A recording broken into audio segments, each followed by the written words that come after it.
be happy. See, a lot of GCCs now are building innovation centers to help patients live longer, patients live better. When you hear of a problem, first understand the problem from all sides of.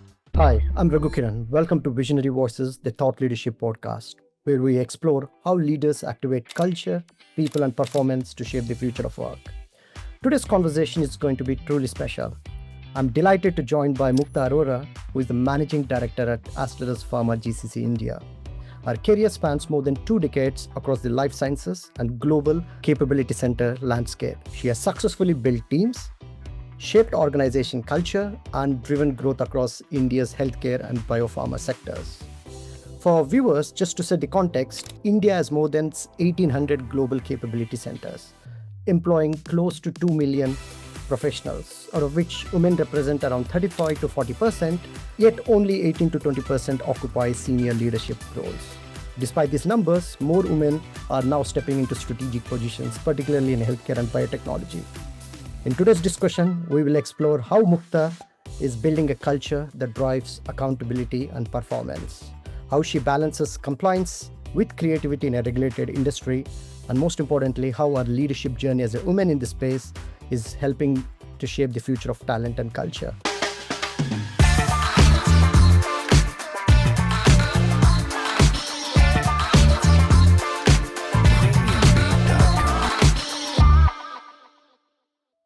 Mukta, it's great to have you with us. Thanks, Raghu. Pleasure to be with you, and thanks for inviting me. Mukta, thank you very much. I've been looking forward for this interaction. I can already sense the energy and purpose that drives you. I wanted to build on that thought. So, what drives you, Mukta, every morning? After all you have achieved so far, what still lights you up about the work that you do? Yeah, I think for me, the purpose, Raghu, is to be able to make some difference. And, whatever you do, ultimately, the question that I ask myself at the end of the day is, did I make a life better? Did I do something nicer for the organization, which is going to make a difference? Did I do something for myself, which is going to make me healthier, better person and professional? So it's about the difference that you make. Um, I have been in pharmaceutical healthcare environment. I have seen um, life and death in very close quarters, um, including in my family. When my father left this world, when my mom-in-law left this world, she was in my arms. And at that time, I was working for one of the leading pharma companies, but I felt so helpless. I felt that, if I could do something to get them the right medication in time, that would have saved their lives. And, with those experiences that you have had yourself, right, you feel compelled, you feel motivated, inspired to do something for the patients who are waiting for drugs. So, me being in the pharma industry, I feel it's just an honor. It's such a noble cause that we work with patients and we make lives better in whatever work that we do, to help patients live longer, patients live better lives and take care of their happiness. So that's what drives me, in professional world. Yeah. That's clearly that's a great perspective, Mukta. I can feel that touching, and especially you working in pharma, that gives you an opportunity to touch base many lives on a daily basis. In fact, I wanted to. That's a perfect opportunity for me to uh, where I wanted to go next as well. As you know, healthcare, especially GCCs in India, are shifting from cost centers to strategic hubs that drives innovation, data, and digital transformation. Because ultimately, when we start adding value, we're not only making difference to people's life, but we're also making difference life in internally as well, right? So, given your extensive experience building and learning centers of excellence across organization, what's your what's your take on how healthcare GCCs can move from operational excellence to strategic value creation, where we can add and impact more value to people's lives? Yeah. A very good question, Raghu, because this is something that is on top of mind of all of us and is very contextual today. So, I have been in the pharma industry in commercial business roles for first half of my career. And last 15 years, I have spent building GCCs and bringing capabilities and centers of excellence here. So, we started as back offices 20 years back. We built that up. We evolved to be capability centers, as the name rightly projects. And over the time, I have seen how evolution has occurred to kind of make GCCs a central play in the strategic plan for the company. So, this is not just to bring down costs, but we have now core capabilities in GCCs, and I'm talking across industries. We have built something which is core to the companies. For instance, in pharmaceutical industry, the core of our industry is to bring out new drugs, right? To discover new drugs, to develop new drugs faster, and that capability today has come to India. So a lot of these GCCs in pharmaceutical space are actually not playing on the fringes. They are in the center and making a difference on innovation. So bringing new products to market and then making life easier for employees as well, right? So through digital transformation, complete overhauling of processes, application of technology, you are making life easier for the lowest denominator of the company, which could be a person working in the manufacturing setup or a sales rep actually going out in the market to sell products, right? How you make life easier for that person and make it more effective is what these GCCs are doing. So we have centers of excellence across the value chain of the organizations today across industries, which help to not only execute strategy but play inputs into the strategy on what is the art of possible, what can be done, right? So with this, first of all, this whole credence building in the global headquarters about what India can do, what GCCs can do. Second is the new age talent that's coming out of colleges that is so passionate and so committed and so digitally skilled that they are looking at everything differently, right? So they want to change the world. And that's the emotion that we want to capture and really create a culture where they can question, they can say that there is a better way to do things, right? And that is where you see a lot of GCCs now building innovation centers, building collaborations with startups, with academia, research institutes, also going beyond just their own centers to make sure that they are able to create more value for the organization, which is strategic in nature and not just operational. So this evolution for me also has been really, really heartwarming because we are able to bring drugs faster to patients. Patients are waiting, right? So to again to the purpose, I feel very happy to see that we are making a difference to so many lives across globe through GCCs. I think it's truly phenomenal, Mukta. As you rightly pointed, all the work that we do here is making an impact not just in India but across the globally as well. Yes. And you've touched a very beautiful point across the talent and culture, which again that was one of my key topic which I wanted to explore. But before I go in there, I just wanted to see what else, from an opportunity standpoint, we at in India, from a GCC perspective, Mukta, that we haven't touched yet there is an opportunity for us to do more as a global innovation partner.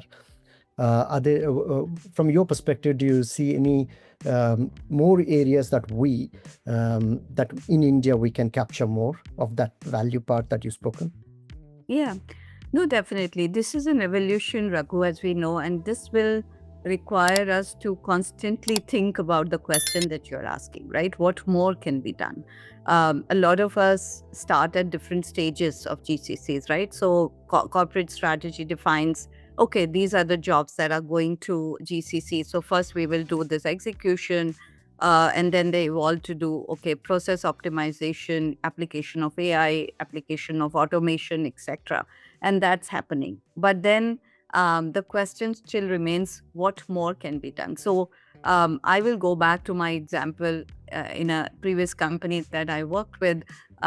We were looking at all the development work, and then we said, why don't we do research here? Okay, so in that area, we decided to look at computational work because you don't have labs here. So we decided to look at in situ computational biology, computational chemistry, to look at how we can discover molecules faster with less risk of failure, because you could do that with proteomics, genomics, etc. Today, these sciences are well developed that you could, reduce your chances of failure of a drug during the course of its evolution. It takes a lot of time, 10 years, to bring one molecule, and you start with 10,000 and only one makes it because of efficacy and safety reasons. So those are the areas, especially in the drug industry, where we are starting to do good work, and there is a lot that can be done with the talent pool that we have. Um, I know that there are statistics which say 1.5 to 2 million STEM graduates coming out every year, right?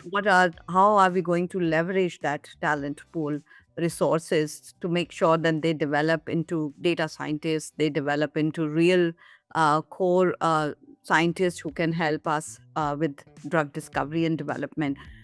Like that, digital AI application is one big area where every company wants to, really do some good work and do it in a way that's cost effective, that empowers them to get more returns on investment, right? So you have to always prioritize project. India GCCs allow you to fail faster. Mm. It allows you to experiment more because you have a whole lot of talent at scale. Yeah. That allows you to do projects and see what more can you bring in. I have seen projects like inventory rationalization across the globe, logistics rationalization across the globe, which are still in infancy, right? So those are things that, with application of data, AI, etc., we should be able to leverage much more and kind of change the way we operate and change the way we look at data.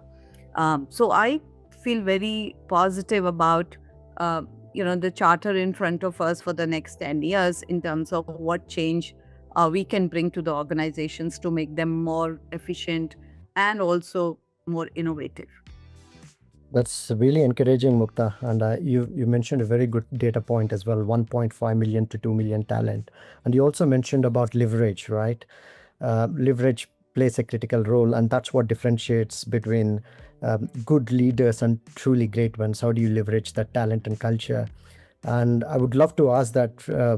I would love to get your perspective as well, because you've led unscaled, diverse global teams. From your perspective, Mukta, what do you think differentiates from good to great ones? Especially, how do you leverage talent and culture to shape the future of work and in the context of GCC? Great question, Raghu. So, first half of my career, I managed brands. Primarily, I was in sales marketing. So I was, managing brands, building brands. And, that was the core focus.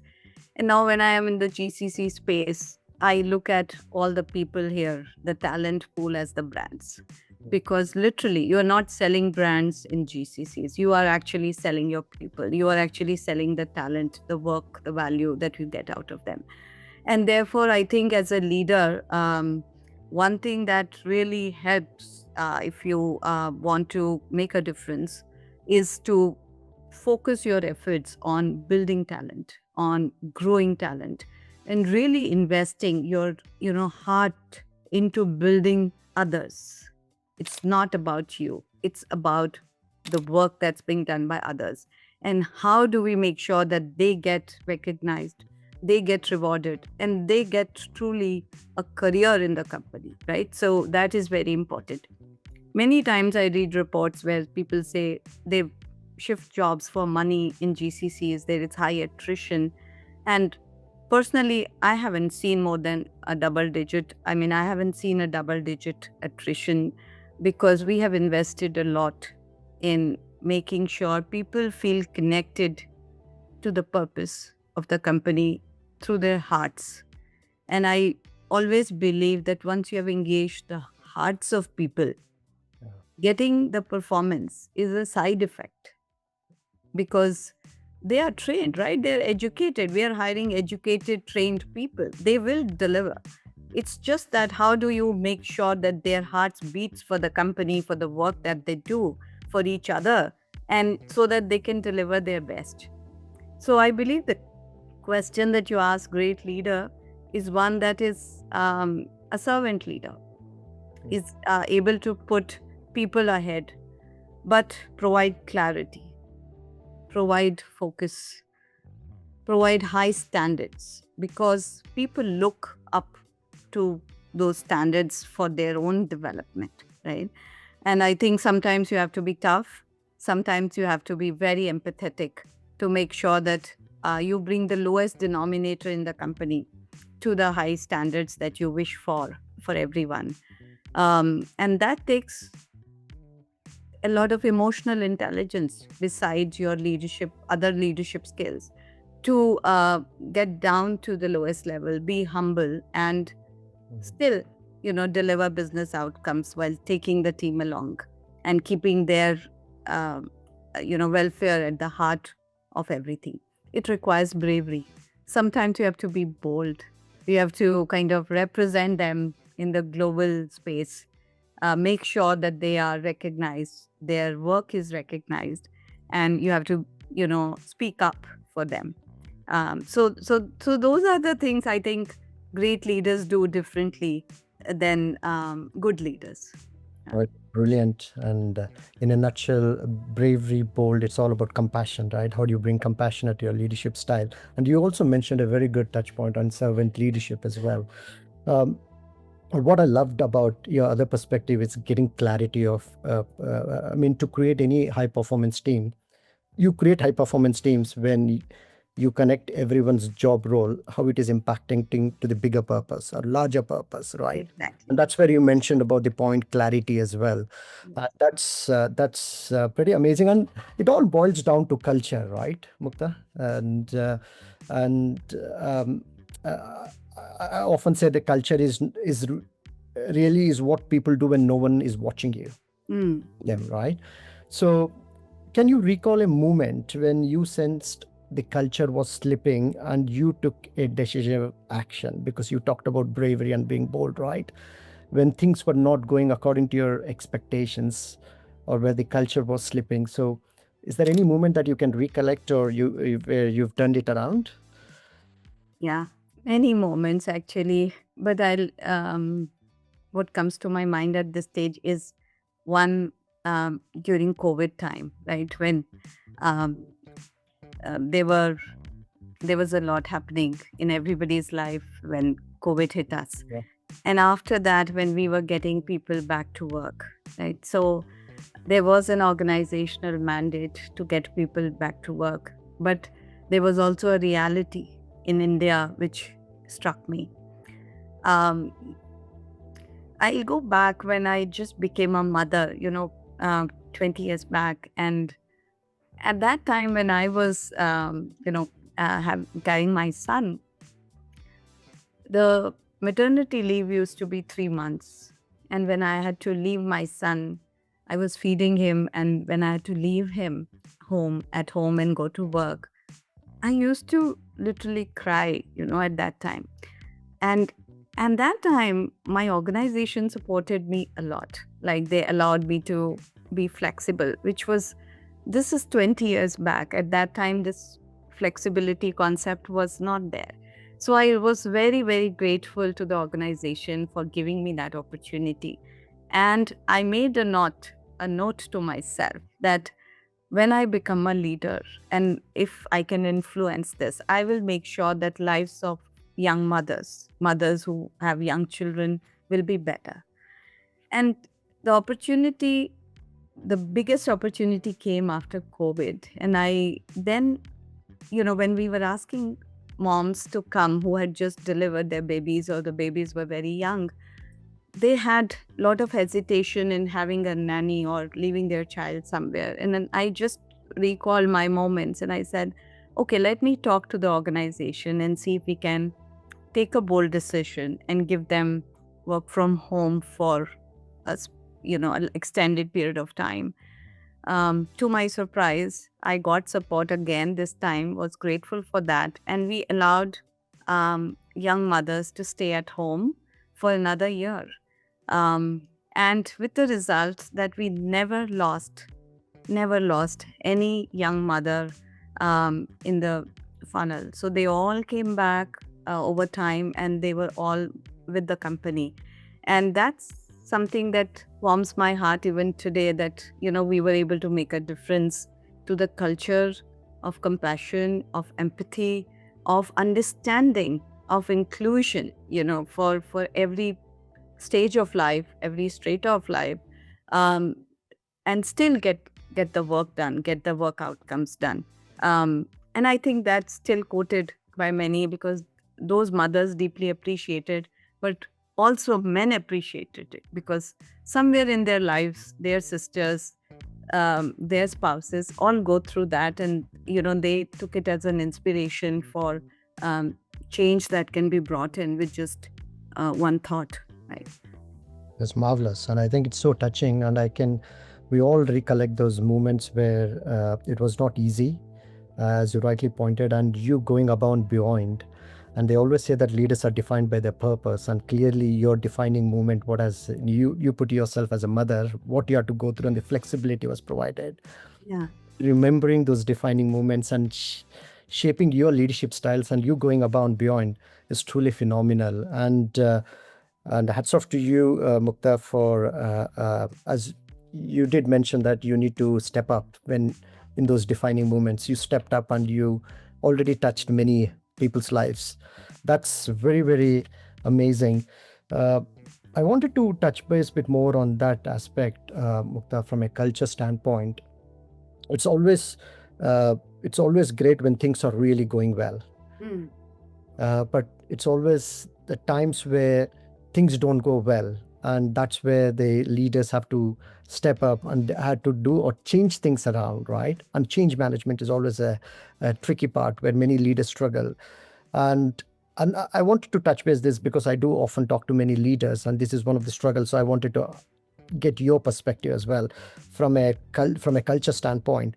If you had to give an advice to leaders, what would you suggest to stop doing, and at least one thing, right, to stop doing and one thing to start doing, and what would that be?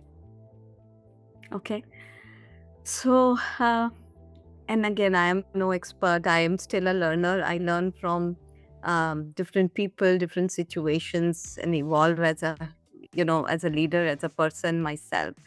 But what I have learned myself is that, um, there is always another angle to every story. So when you hear something as a leader, we have a tendency to take action to solve it, right? To clear it, because we think it's our job to just, you know, do that. I I would advise, and I advise myself as well on that step back.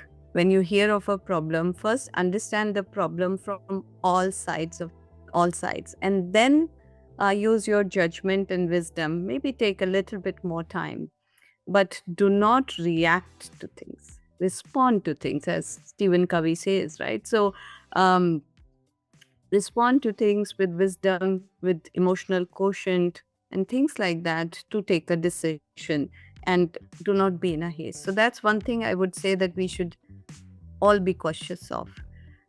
There's always another side of story. One thing that I would uh, uh, not to do is this one, and to do is to make sure that we stay connected. We stay connected to people. We, again, the concept of interdependence is very close to my heart. Okay, so I think I was able to work and rise in my professional career to whatever degree because of the work that a lot of people did for me, my family, my in-laws, my parents, my maid, my nanny, right?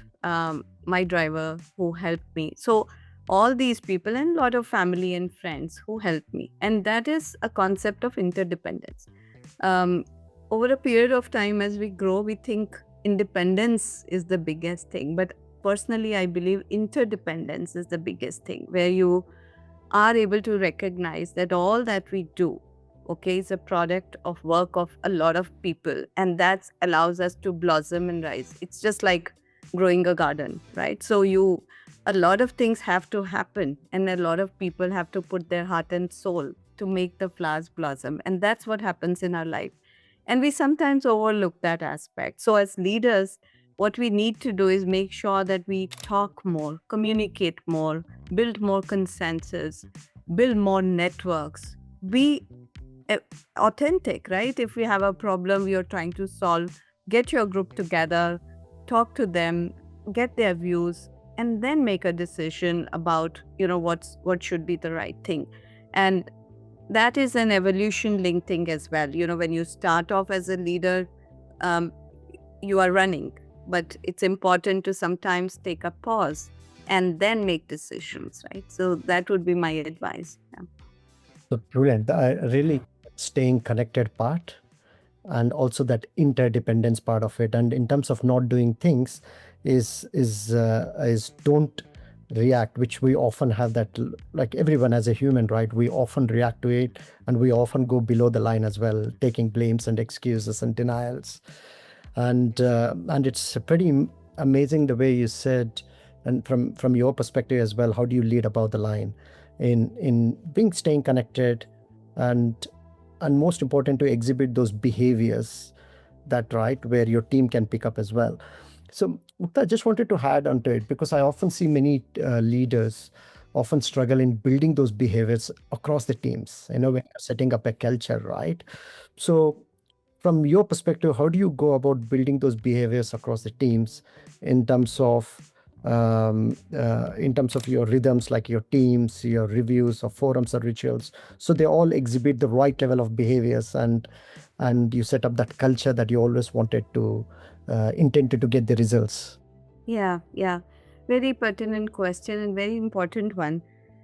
Uh, I remind myself of this very often that, okay, this is what we are looking at, right? This is the corporate behavior that we are looking at. These are our values.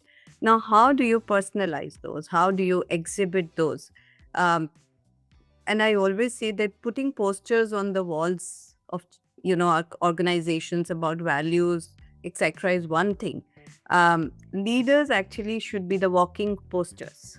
They should demonstrate the behaviors that we need in the organization, right? So um, how do you inculcate it? You make sure that you have a consensus culture built in. That means for every major decision you involve a team.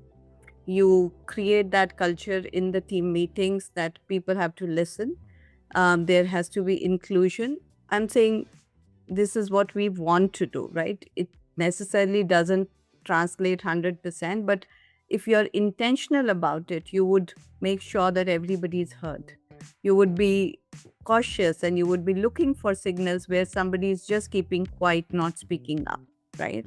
So you create a speak up culture, you encourage people to ask questions, you hold ask me anything sessions regularly so that there is time for people to feel comfortable, create a safe environment, and they can actually criticize you. They can actually criticize certain things and say, okay, this is what we need to change. I always also do one thing which I think has worked well for our culture is preempt certain things. So I like preempt certain things in orientation talks, talking to employees in town halls. I tell them that I am not perfect and organizations are never perfect. Therefore, don't feel that you are criticizing. Always come up with things which we can improve.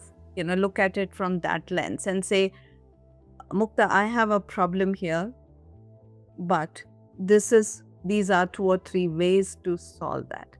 Do not just be a critic for the sake of criticism, right? So just have a problem, but think through that and come back to me with 2 or 3 options to solve that, because it's your company. It's not my company, just it's everybody's company, right? So again, coming back to that whole, the work streams that you said, the teams that you said, the town halls, the communication, the expectations that we set at the beginning itself, make a very large difference to people to say, okay, this is how it works in this company. Also, then you have the responsibility to demonstrate that. I have realized that people are watching the leader every second. So every frown, every eyebrow that you raise, every smile or frown that you show is visible. It multiplies in their minds because it creates perceptions about what leaders want, and they start to behave like that. Therefore, you have to control that. You have to make sure that you stay authentic, at the same time communicate the expectations in terms of behaviors very well. So for instance, if you have a value of integrity, what does integrity mean? Right? It's not a theoretical definition that we want to give them. We want to actually tell them this is integrity. So in behavior, this is how you will not spread rumors, you will not take credit of others, you will not do certain things in this way which are breach of integrity. And the more you talk about these, the more you do workshops, case studies, the more it becomes visible to employees that this is what is expected in the organization. Not perfect again, but these are some of the things that I try to do. And also, to my earlier point, stay connected with employees to, judge and to get kind of a pulse check on what they are liking, what they're not liking. Are they feeling stifled, or are they able to speak up in their own smaller teams as well? And that, I think, that kind of intervention is very important for us to not lose sight of the ground, and stay connected. Okay. I think it sums up, Mukta, as you rightly pointed that, you said you as a leader, you need to be intentional, and you've been intentional in your approach by creating that culture and demonstrating the behavior yourself, right? Leading above the line so that your teams pick up as well. And what I loved about you is the perspective was being vulnerable, right? You yourself, as you rightly pointed, we're not perfect, but yet we all are progressing towards better than what was before. And being intentional and being vulnerable, and also you mentioned about creating inclusive, that creating that psychological safety and environment for the people to thrive as well. And no wonder, going back to one of the data points, right, only 18 to 20% of senior leadership roles within GCC are held by women. And I wanted to take up on that as well. And what role do you think that India's talent DNA is going to play in building global capability center? And most importantly, how do you think you can intentionally build next generation women leaders, because we need more and more women representing at the senior leadership level? Yeah, absolutely right. So Raghu, I see the change happening, okay, compared to what it was like 15 years, 20 years back. Now we have more women coming up and taking on leadership roles, because we have made the environment, when I say we, all of us, we have made the ecosystem more friendlier for women, for mothers, not to just give up, at the when they uh, start a family, etc. Intentionally, I think what we need to do is identify talent at the early stages so that we build resilience in our women professionals. Resilience is a quality that will take them higher, because life is never going to be rosy and hunky dory always. We will see ups and downs, personal life, professional lives, right? So, women do a lot. Women actually manage a lot, right? You're aware. So, um, they need to have strength of character, they need to have boldness, they need to have resilience. I believe resilience is the most important quality, to be able to rise and say, I will not quit, I will continue, I will develop myself, okay, and I will have an ambition to grow, right? At the same time, I'll manage my happiness, my family. And that's important. because we do not want just people or women running after careers and ultimately not being happy with themselves, right? So an important part of our personality, and I'm a big supporter of that, is one should be happy. Okay, so for happiness, one needs to be happy in different aspects of life, right? It all adds up. So definitely building resilience, giving them more opportunities to fail, because that helps people to come out, come back, bounce back. This is the world is being built around all being successful all the time. That puts a lot of stress. It's okay to fail. So you put people out of their comfort zone, give them different projects, identify top talent in your women leadership pipeline, and then you give them projects. They may succeed, they may fail, that's okay. It's about giving them experiences, getting them out of their comfort zone, and developing them. So that's one. You could have specific interventions to build leadership skills. But personally, I feel it's not specifically for women that we should have leadership skills programs, etc. I think for everyone across genders, we should have that. But for specifically for making sure that they are visible, we need to give them more opportunities and be inclusive in recruitment, development, in entire line, and build certain inspirational stories so that they can become more resilient when they face difficulties in their careers, and cannot, or have those moments where they feel, okay, shall I quit or shall I stay? um, Also, equal responsibility, I think, for leaders to be more inclusive in meetings, giving them opportunities to speak up, to develop them, and men to be more inclusive in conversation and not making assumptions about what can be done by women and not. So, these are things that you build in the culture to make sure that you have a very inclusive, diverse, and equitable place of work that allows women to blossom along with men and other genders. Right. Thank you, Mukta. That are amazing pieces of wisdom, and you often talk about that being resilient, right? On that note, I want to touch on a very personal note. I know every leader has got their one or two habits where that made them, that shaped them what they are today. So this is, in fact, my favorite question to all the leaders that I often touch base is, what's that one particular habit that you diligently followed all your life to shape you who you are as a person today? Would you be okay to share that? Yeah, sure, sure. I mean, one thing that I think I do diligently, I've been doing it for long, is reflection. Yeah. So my morning times, you'll be surprised, like 4:30 to 5 morning, I get these reflections, these visions about what I have to do, or what is not going right, or what I should be doing. And these thoughts, come automatically. And then I start taking those as cues for, at the time ahead. And, I get up at that time, and then I start thinking about, why this cue has come, and what should I do now to shape myself better. So those have helped. I think reflection, self-awareness is something that I have kept close to me always, so that I'm able to make a better version of me, as we improve, because none of us are perfect. Learning from mistakes is another thing that you make a mistake, you think about it again, reflections, right? And then you say, what could be done better? Also, I think, Raghu, I've learned a lot from my son. He's a golfer.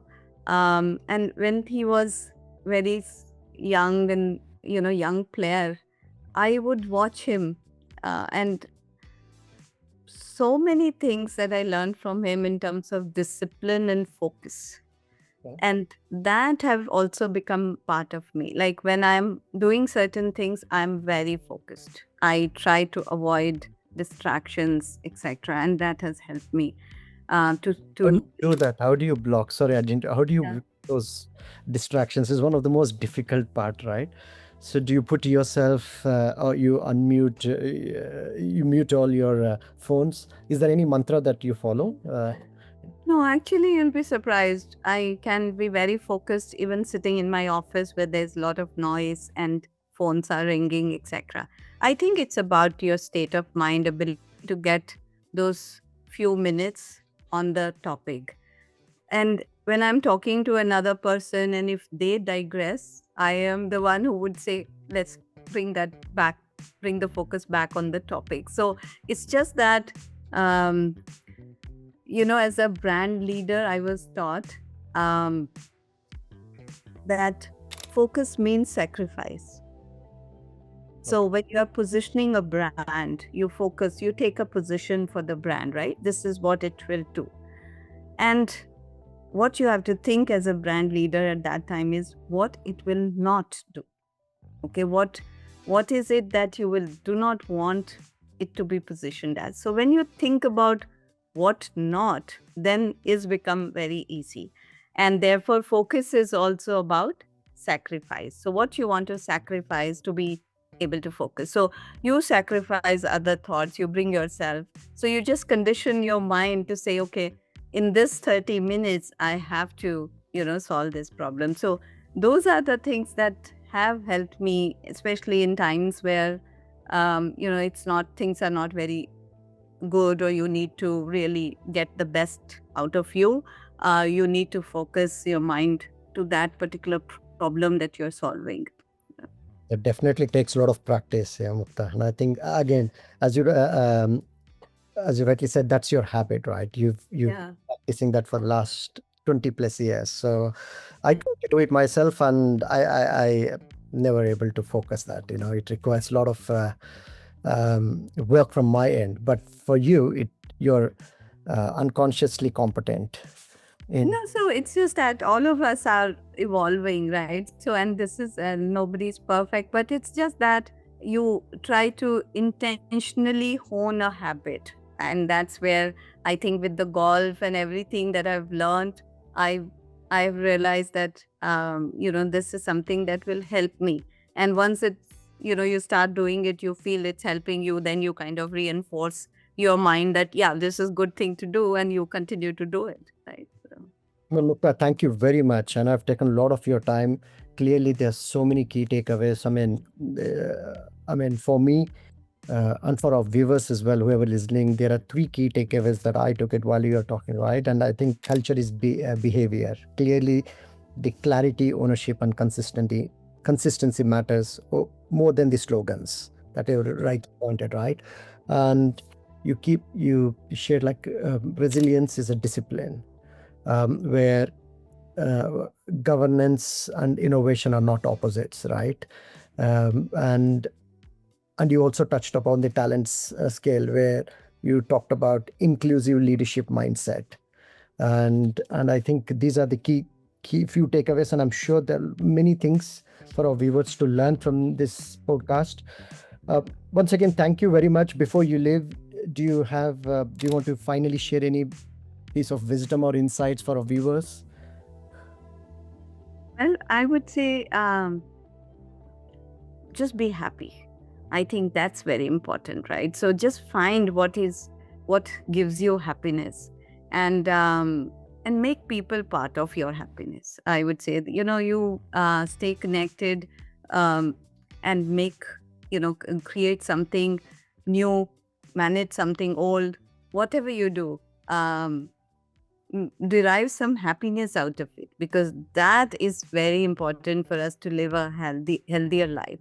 And that's my message, right? We've run after many things.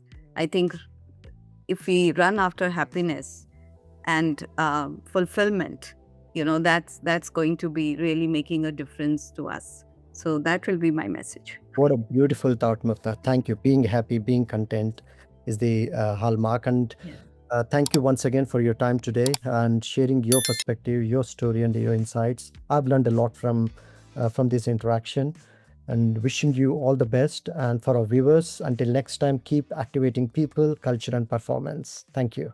Thank you, Raghu. It was a pleasure. Thank you.